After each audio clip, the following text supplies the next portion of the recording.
दोस्तों, इतिहास की किताबों में कई युद्ध दर्ज हैं, लेकिन कुछ युद्ध ऐसे होते हैं जो तलवार से पहले बुद्धि और संवाद से लड़े जाते हैं। अगर आपको इतिहास की वो कहानियां पसंद हैं जो रोंगटे खड़े कर दें, जो आपको गर्व से भर दें और जो बताएं कि भारत कभी झुकने वाला नहीं था, तो अभी इस वीडियो को लाइक कीजिए, इसे शेयर कीजिए। हर उस भारतीय तक और ऐसे महान योद्धाओं की कहानियों के लिए चैनल को सब्सक्राइब करना बिल्कुल मत भूलिए, क्योंकि आज की कहानी है उस क्षण की जब सिकंदर को रोकने के लिए दो महान भारतीय शक्तियां एक दूसरे से संवाद करने वाली थीं। सिकंदर का आतंक, भारत कांप रहा था। यूनान का राजा, मकदूनिया का शासक, जिसने फारस को रौंद दिया, मिस्र को झुका दिया और एशिया को अपने घोड़ों के नीचे कुचल दिया। सिकंदर, उसका नाम ही काफी था राजाओं की नींद उड़ाने के लिए। उत्तर पश्चिम भारत की सीमाएं उस समय सुलग रही थीं। सिंधु नदी के किनारे हर दिन नई खबर आती। सिकंदर ने एक और राज्य जीत लिया। सिकंदर की सेना बढ़ती जा रही है। जो झुका वह जिया, जो नहीं झुका वह मिटा दिया गया। भारत की धरती शांत थी, लेकिन उस शांति के नीचे तूफान पल रहा था। पंजाब की धरती पर एक ऐसा राजा था जिसकी आंखों में डर नहीं, आग जलती थी। राजा पोरस, लंबा कद, चौड़ा सीना और आवाज में ऐसी गूंज कि सभा का हर योद्धा सीधा खड़ा हो जाए। दरबार में मंत्रियों ने कहा, महाराज, सिकंदर बहुत बड़ी सेना लेकर आ रहा है। पोरस मुस्कुराया। वो मुस्कान नहीं थी, चुनौती थी। तो क्या हुआ? यह भारत है, यहां आना आसान है, लेकिन जीत कर जाना नहीं।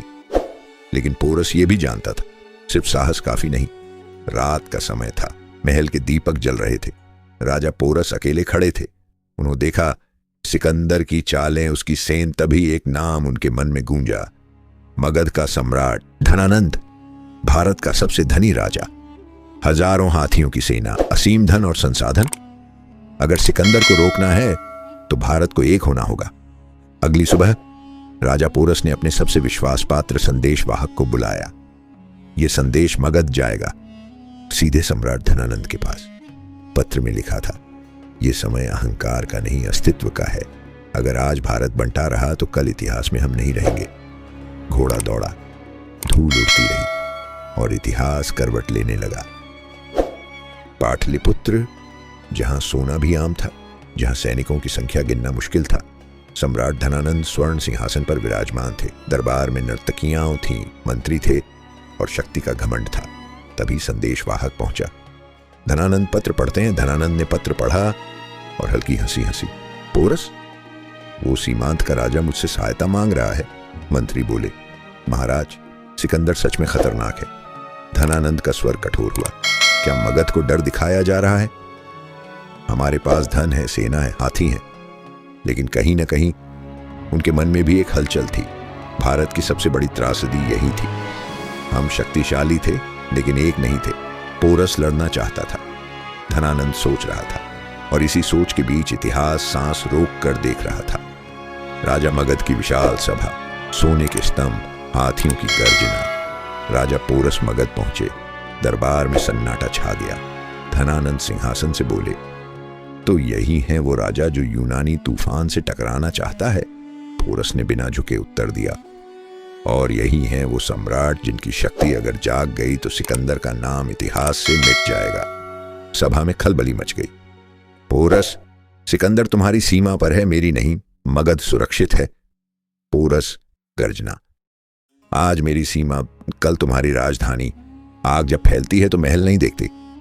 धनानंद चुप हो गए। पहली बार मगध का सम्राट असहज हुआ।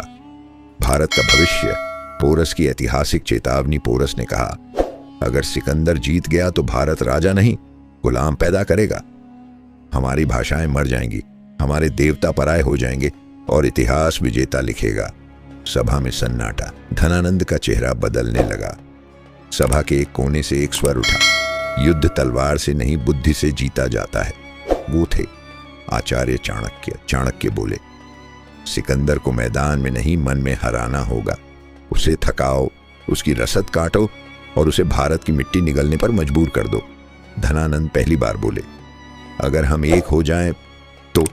चाणक्य मुस्कुराए, तो सिकंदर लौटेगा, पराजित होकर, रात में गुप्त कक्ष में तीनों मिले, पोरस, धनानंद, चाणक्य। निर्णय हुआ, पोरस सीमा पर रोकेगा, मगध, रसद और हाथी देगा।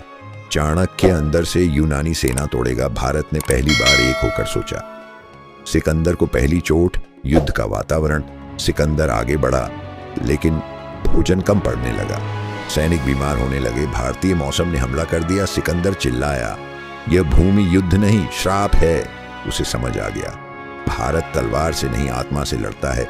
इतिहास का मोड़, भारत झुका नहीं, पोरस ने युद्ध किया, धनानंद ने शक्ति दी, चाणक्य ने भविष्य रचा, और सिकंदर जीत कर भी हार गया। वो लौटा, लेकिन भारत को कभी जीत नहीं पाया। अगर आपको यह कहानी भारत के गौरव से भर देती है तो वीडियो को लाइक करें, हर भारतीय तक शेयर करें, और ऐसी ही इतिहास बदलने वाली कहानियों के लिए चैनल को सब्सक्राइब जरूर करें।